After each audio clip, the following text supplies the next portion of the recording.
একটি বিষয় হচ্ছে যে আমরা দেখছি গতকালকে থেকে বাংলাদেশের বিভিন্ন জায়গায় ঢাকা শহর থেকে শুরু করে বিভিন্ন অপ্রত্যাশিত ঘটনা ঘটছে, সহিংসতার ঘটনা আমরা শুনতে পাচ্ছি।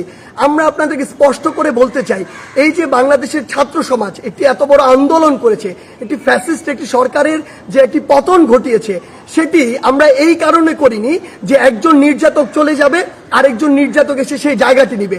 এটি আমরা আমাদের জায়গা থেকে কোনোদিনও মানব না। বরং এই যে নির্যাতনের যে প্রসেসটি রয়েছে, যে সিস্টেমটি রয়েছে, এই সিস্টেমটি ছাত্র সমাজ বা বর্তমান বাংলাদেশের যে প্রজন্ম তারা চায় না।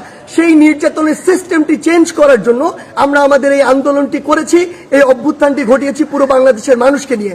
সেই জায়গা থেকে বিভিন্ন রাজনৈতিক মতাদর্শ, সে বিরোধী মতাদর্শ হতে পারে কিংবা বিভিন্ন যে রাজনৈতিক মতাদর্শে যা ছাত্র সংগঠন বিভিন্ন রয়েছে, তাদের কথা বিভিন্নভাবে শোনা যাচ্ছে যে তারা প্রতিহিংসার বশবর্তী হয়ে এই বিভিন্ন ভাঙচুরগুলো চালাচ্ছে। আমরা স্পষ্ট করে বলে দিতে চাই, এই বাংলাদেশে এরকম যদি অন্যায় বা অপরাধ যেগুলো হচ্ছে, এগুলোর অবশ্যই প্রত্যেকটির বিচার হবে।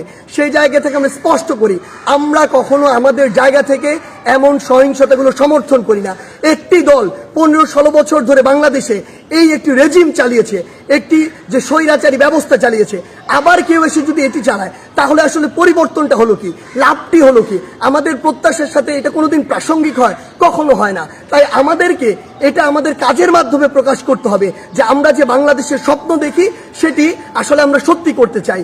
আরেকটি স্পষ্ট করে কথা বলতে চাই, সেটি হচ্ছে যে আমাদের যে সংখ্যালঘু ভাই বোনেরা রয়েছে, তাদের বিভিন্ন ধর্মীয় উপাসনালয় রয়েছে, সেগুলোতে অনেকেই চক্রান্ত করে আঘাত করার চেষ্টা করছে, অনেকে প্রোপাগান্ডা ছড়াচ্ছে, যা হচ্ছে না তাও বলছে।